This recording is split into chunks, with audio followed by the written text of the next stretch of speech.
Good morning and welcome back. હું છું સચિન રાવલ. આપણે સૌ ભણી રહ્યા છીએ કોમ્પ્યુટર સબ્જેક્ટ એના ચેપ્ટર નંબર 2, જેમાં આપણે અત્યાર સુધી ટોટલ 26 ટેક જોયા હતા. આપણે પ્રીવિયસ લેક્ચરમાં બે ટેક શીખ્યા હતા, જેની આપણે વાત કરી હતી બેકગ્રાઉન્ડ માટે. પહેલા મેં બેકગ્રાઉન્ડમાં ઇમેજ મૂકી શકું, બેકગ્રાઉન્ડ કલર મૂકી શકું, અને પછી એક હતું HR ટેગ, જેના અંદર આપણે વિડ્થ, કલર, સાઈઝ, અલાઇન એ રીતનું એટ્રીબ્યુટ્સ હતા, અને જેમાં આપણે કર્યું અને મેં તમને એક્ઝામ્પલ પણ આપ્યું કે તમે લોકો ઘરે પ્રેક્ટિસ કરી હોય તો તમે લોકો ઘરે પણ એને પ્રેક્ટિસ કરી શકો છો. આથી કે તમે ઘરે પ્રેક્ટિસ કરી હશે, જેને કોઈ કોમ્પ્યુટર કે લેપટોપ હશે અને બરાબર, અને તમને કોઈ પ્રોબ્લેમ આવ્યો તો તમે મને પૂછી પણ શકો છો Google Meet ના અંદર, કે આપણે ભવિષ્યમાં જ્યારે પણ મળીશું ત્યારે. હવે આપણે નેક્સ્ટ આવી જઈએ આપણા પેજ નંબર, ચેપ્ટર નંબર 2 માં પેજ નંબર 26 ઉપર. મતલબ કે આજે પેજ નંબર ક્યાંથી સ્ટાર્ટ કરવાનો છે? 26 થી. Total page 26, page number 26. તો 26 થી સ્ટાર્ટ કરીશું આપણે, જે આપણે એન્ડ કર્યો ગયા લેક્ચરનો, જેમાં HR ની લાઈન હતી. હવે જે લોકો ટેક્સ્ટ બુક નથી ઓપન કરી તો કારણ કે ટેક્સ્ટ બુકમાંથી જોઈને તમારે અંદાજો લગાવવાનો છે. બરાબર, સૌથી પહેલા તો પેજ નંબર 27 નહીં જોવાનું. હવે જેમ મેં કીધું કે નહીં જોવાનું એટલે બધાની નજર પહેલા 27 ઉપર જ છે, પણ એ કામનું નથી. એટલા માટે કામનું મીન્સ કે હમણાં માટે કામનું નથી. જો જોઈ લેશો તો પછી આગળ કંઈ ફાયદો નથી. તો પેજ નંબર 26 માં તમને લોકોને મસ્ત એવો સરળ આપણને આપ્યું છે કે આપણે આવું કંઈ બનાવવાનું છે. હવે આપણે જેટલું શીખ્યા એના ઉપરથી આપણે જોઈએ કે આપણે આ કઈ રીતે બનાવી શકીશું. તો પહેલું છે પ્રેક્ટિસિંગ રેમ્બો કલર્સ. રેમ્બો કલરની પ્રેક્ટિસિંગ નો હેડિંગ આપેલું છે. પહેલી લાઈન છે એટલે હેડિંગ થી આપણને સીધું યાદ આવે કે આપણે H1 થી લઈને H6 સુધીના ટેગ છે, હેડિંગ ટેગ છે, એમાંથી ટેગ આપણે અહીંયા યુઝ કરી શકીએ. પછી છે અટેન્શન પ્લીઝ કરીને સેન્ટરમાં આપેલું છે. તો હવે આપણે આના અંદર એવું કરી શકીએ કે પેરેગ્રાફ ટેક્સ્ટમાં અંદર સેન્ટરના અંદર કામ કરી શકીએ. પછી બે એક પેરેગ્રાફ બનાવ્યો છે, જેમાં એવું કરી છે કે તમે જુઓ પેરેગ્રાફમાં ત્રીજા નંબરની લાઈન છે એ સેન્ટરમાં છે, મતલબ કે લેફ્ટ હેન્ડ સાથે રાઈટ હેન્ડ સાઈડ બંને જગ્યાએ સ્પેસ છે. તમને અગર દેખાતું હોય તો જુઓ સ્પેસ છે.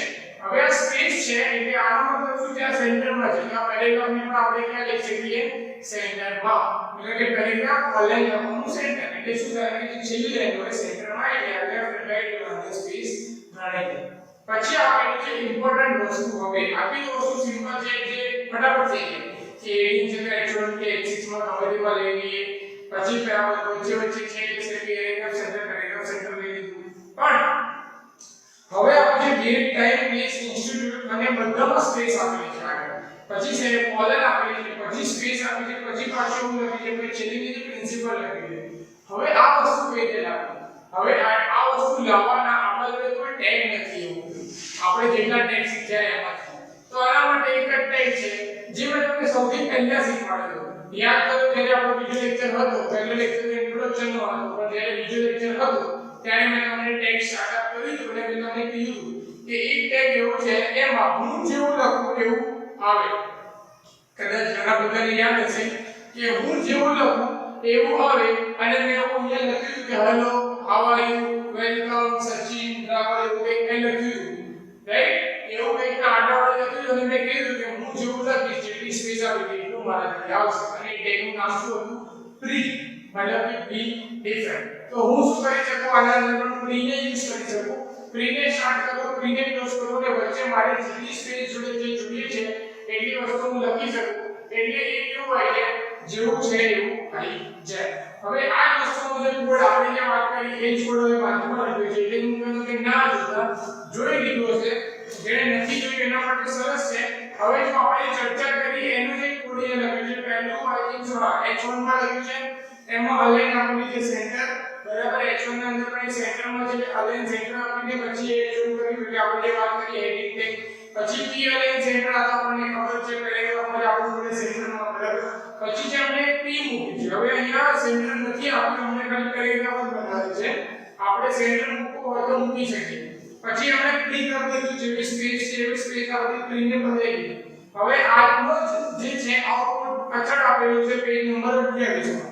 હવે 28 માં જુઓ, જે હું વાત કરતો હતો, જો આઉટપુટમાં પેરેગ્રાફ છે જો તમને દેખાય છે. હવે બંને પેરેગ્રાફમાં ડિફરન્ટ જુઓ.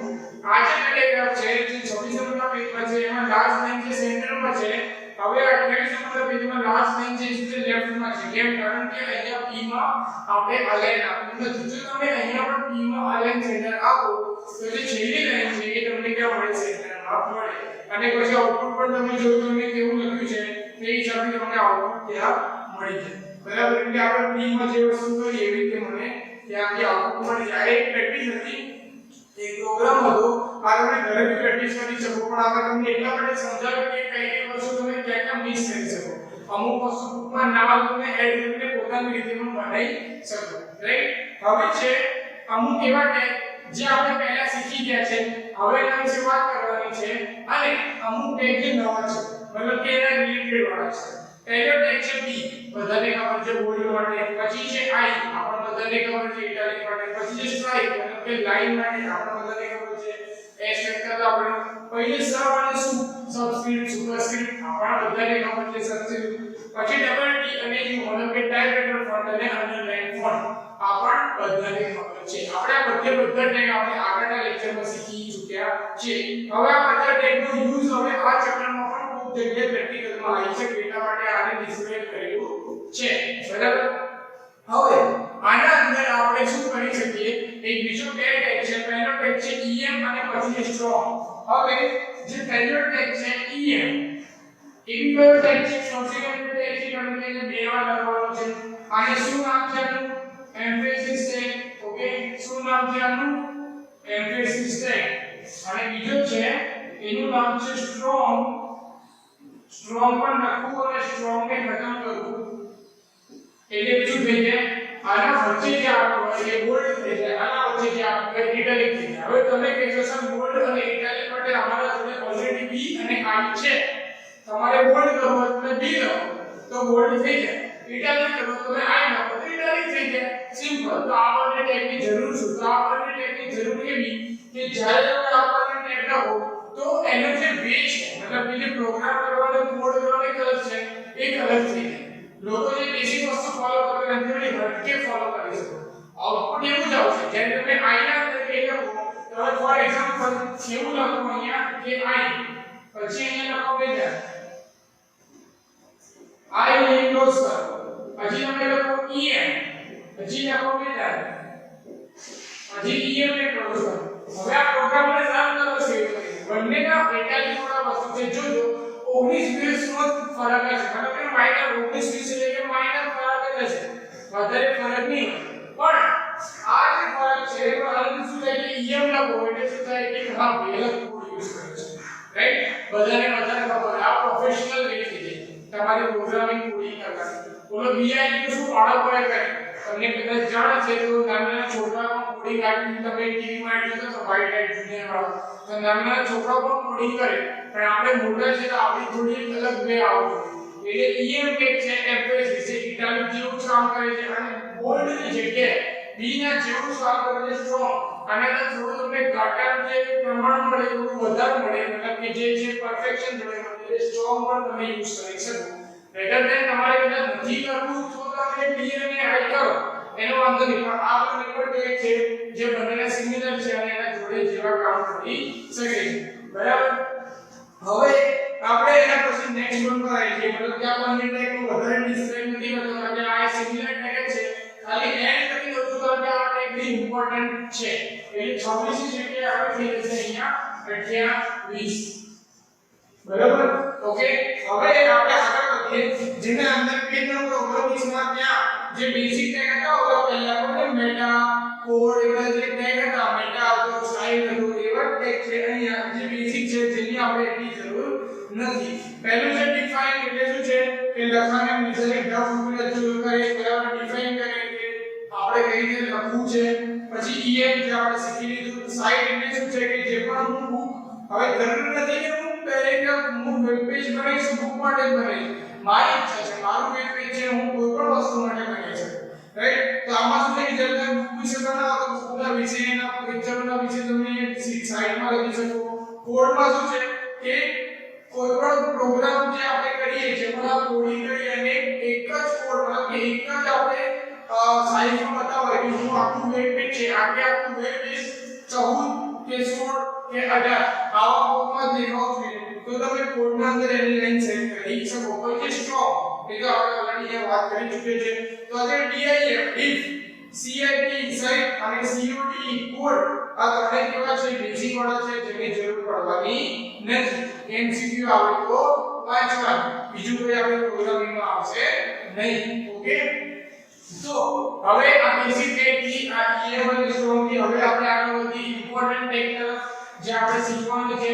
આથી તમે લખવાની જરૂર નથી કે લખવું હોય તો પોસ્ટ કરીને બી તમે લખી શકો છો. ઈએમએલ સ્ટ્રોંગ વેલ્યુ શું છે બુકમાં પણ આ બધી વસ્તુ આપેલી છે, રાઈટ. તો હવે આપણે આના આગળ વધી આ બેઝિક ટેગ છે મતલબ કે તમને તો ખબર છે કે બીએલ ને આઈ રેગ્યુલર ટેગ છે એના અંદર યુઝ થવાનો છે. તો ઈએમએલ સ્ટ્રોંગ નો યુઝ પણ તમે કરશો તો રેગ્યુલર કે નોર્મલ યુઝ છે એમાં થવાનો છે. પણ હવે છે એના પછી નવો ટેગ મતલબ કે જે ઇમ્પોર્ટન્ટ ટેગ એ છે ફોન્ટ. ફોન્ટ ટેગ નો પહેલા હું એના વિશે કહી દઉં. આ ઇમ્પોર્ટન્ટ ટેગ છે તમે રેગ્યુલર આનો યુઝ કરશો.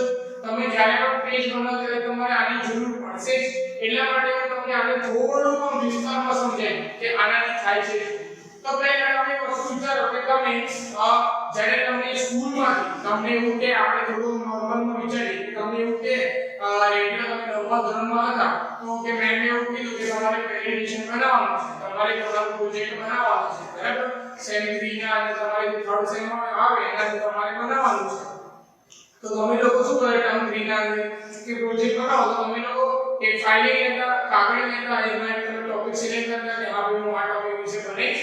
પછી તમે એના વિશે લખી દો, આખું બધું લખી દે એકદમ સારા એન્ટરટેનિંગ. પછી તમે શું કરતા એને ડિઝાઇન કરતા કે જે હેડિંગ છે ઓર પેજ પર હેડિંગ છે એને અલગ કલરથી ડિઝાઇન કરો, એને થોડા ફોન્ટ આમ કર્સિવ જેવા રાખીએ, બરાબર. પછી સ્ટાર લગાવીએ, ખૂબ જગ્યાએ કંઈક લખ્યું છે તો બીજા કંઈક કલરથી લખીએ, જે અંદર લખ્યું છે બ્લુ પેનથી લખેલું હોય, પછી હેડિંગ હોય બીજા બધા રંગીન કલરથી લખેલા હોય અને ડિઝાઇન બનાવો. પાછળ આપણે ફોટો બનાવીએ, અમુક જગ્યાએ ફોટા ચડાવીએ. તો આ બધી વસ્તુ શું છે કે આપણું જે વેબ પેજ છે મતલબ કે તમારો જે પ્રોજેક્ટ છે સોરી એ શું છે એક સારો દેખાય. હવે તમે વિચારો કે તમે એક પ્રોજેક્ટ બનાવ્યો ખાલી બ્લેક પેન થી કે બ્લુ પેન થી આખો પ્રોજેક્ટ છાપી દીધો, જે લખવાનું બધું મસ્ત લખી દીધું, પણ આગે આમ પ્લેન કઈ ડિઝાઇન ની કે તો મેમ ને કે સમયના પેલા બધે થોડી ઇફેક્ટ જે પડે એ તો કેવી પડે થોડી ઓછી પડે, પણ એની જગ્યાએ તમે એને સજાયું હોય, તમે સજાવો તો આમ કેવું લાગે એવું મસ્ત બને છે આમ જોવા માટે. તો જે આંખોને દેખાય, હું નોલેજ ની વાત નથી કરતો, આંખોને દેખાય એના માટે કે હા ભાઈ આંખોને આના સારું દેખાય છે. અંદર તમે કે ખોટું લખેલું છે ચેક થવાનું છે, પણ બહારથી તમે આમ કેવું એટ્રેક્ટિવ દેખાય છે. તો હવે એની વાત છે કે આપણું જે વેબ પેજ છે અત્યાર સુધી આપણે જેટલા પણ ટેગ શીખ્યા અત્યાર વિશે ટેગમાં એવો એક પણ ટેગ નથી જેનાથી હું મારા ટેગના પેજને મસ્ત બનાવી શકું. આ બધા ટેગ છે અત્યાર વિશે ટેગ છે શું કરી શકું કે હું bold, italic, underline, subscript, superscript, HRL line આપી શકું, એવા કલર કરી શકું. પણ હું જે લખીશ એ બધું બ્લેકમાં જવાનું છે, બધા એક જ ફોન્ટમાં જાય. તો મારે એવું કરવું છે કે હું જે લખું એને પણ હું કલર કરી શકું. मतलब કે મારે એક ફોન્ટ લખવું તો ફોન્ટને હું ટેક્સ્ટ જે લખું એને હું કલર હેડિંગને કલર આપી શકું, પેરેગ્રાફમાં વચ્ચે હું જગ્યાએ કલર આપી શકું. એવું મારે એક વેબ પેજમાં કરવું છે. તો એના માટે થઈને જે આપણે વાત કરી છે એ ફોન્ટ ટેગ જનરેટ કર્યો છે. મતલબ કે કલર ટેગ બનાવી છે ફોન્ટ ટેગ. કલર ટેગ છે ફોન્ટ. ફોન્ટ ને પણ કેવું છે કે ફોન્ટ સ્ટાર્ટ કરો અને ફોન્ટને ખતમ કરો, એને વચ્ચે જે પણ લખશો એ ફોન્ટના કલરમાં આવી જશે. હવે ફોન્ટ ટેગ છે એના પણ શું છે એટ્રીબ્યુટ. હવે એટ્રીબ્યુટ એવા પણ સેમ જ છે, એવા છે કે તમને ખબર છે પહેલો કોમન જે છે એ લખી દો શું છે સાઈઝ, મતલબ કે હું લખી દઈને 10 તો એટલા મોટા ફોન્ટ થઈ જશે, નાની સાઈઝ લખી નાના ફોન્ટ થઈ જશે. અને પછી છે કલર, મતલબ કે હું જે કલર લખી તે કલરનો આવી જશે, મતલબ કે રેડ તો રેડ કલરનો આવી જશે, બરાબર. આ બે વસ્તુ તો સિમિલર છે. પછી ત્રીજી વસ્તુ છે જે અલગ છે એનું નામ છે ફેસ. હવે ફેસ એટલે શું એની વાત કરું સૌથી પહેલા. જે ત્રીજો એટ્રીબ્યુટ છે છેલ્લો એ છે ફેસ. હવે ફેસ શું કામ કરે? તો ફેસ એ કામ કરે કે તમે લોકોએ જોયું હશે કે તમે જ્યારે વર્ડ, એક્સેલ અને પાવરપોઈન્ટમાં કામ કરતા હતા આપણે જ્યારે 9મા ધોરણમાં, 8મા ધોરણમાં, 7મા ધોરણમાં વર્ડ, એક્સેલ, પાવરપોઈન્ટમાં કામ કરતા હતા તો આપણે વર્ડના અંદર કે પાવરપોઈન્ટના અંદર આપણે કંઈક લખીએ તો આપણે ડિઝાઇન કરતા આપણે શું કરતા એને સિલેક્ટ કરતા અને ઉપર આપણે અલગ અલગ સ્ટાઇલ આપેલી હતી કે તમે ક્લિક કરો તો તમને અલગ અલગ ફોન્ટ મળી જાય. કોઈ કર્સિવ વાળા મળી જાય, કોઈ સિમ્પલ વાળા મળી જાય. અગર ના સિલેક્ટ કરો તો બેસિક એરિયલ કરીને ફોન્ટ આવે એ આવે.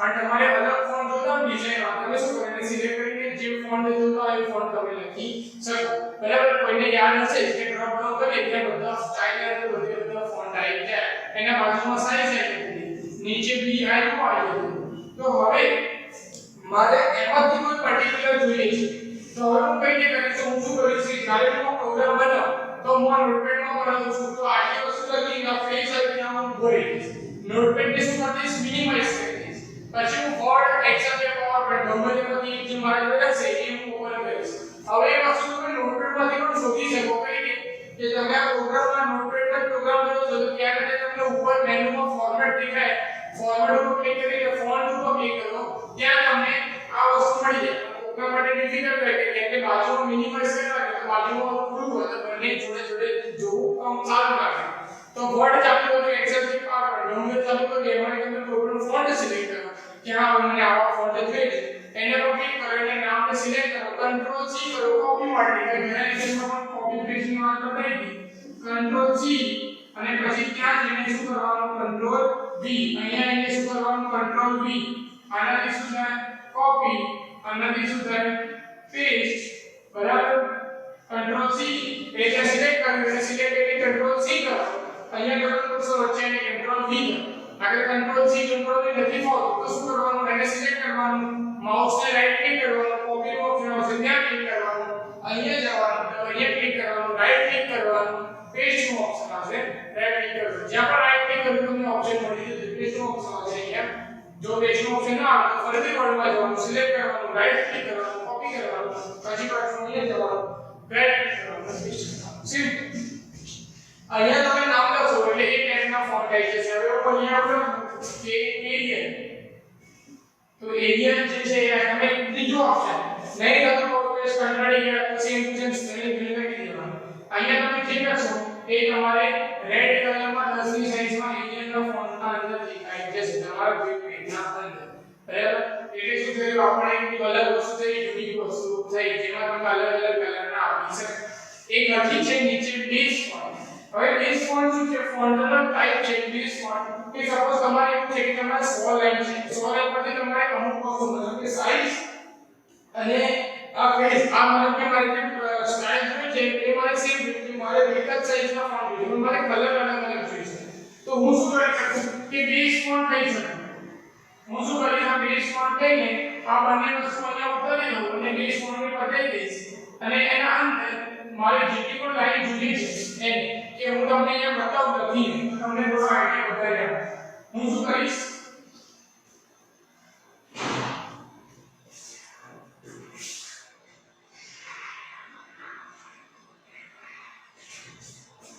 હું આ રીતે પ્રોગ્રામ બનાવી દઉં મેં પહેલા લખ્યું અહીંયા બેઝ ફોન્ટ હવે મારી જે સાઈઝ છે એ 10 જોઈએ છે અને જે ફેસ છે એ એરિયલ જ રાખવું છે હમણાં બરાબર તમારે જે રાખવું એ રાખો પછી તમે અહીંયાથી બેઝ ફોન્ટને મેં ખતમ કરી દીધું હવે હું અહીંયા ફોન્ટ ચાલુ કરીશ અને મારે કલર જ અલગ અલગ રાખવા છે કલર લખ્યું અહીંયા રેડ પછી મેં અહીંયા ફોન્ટને ખતમ કરી દીધું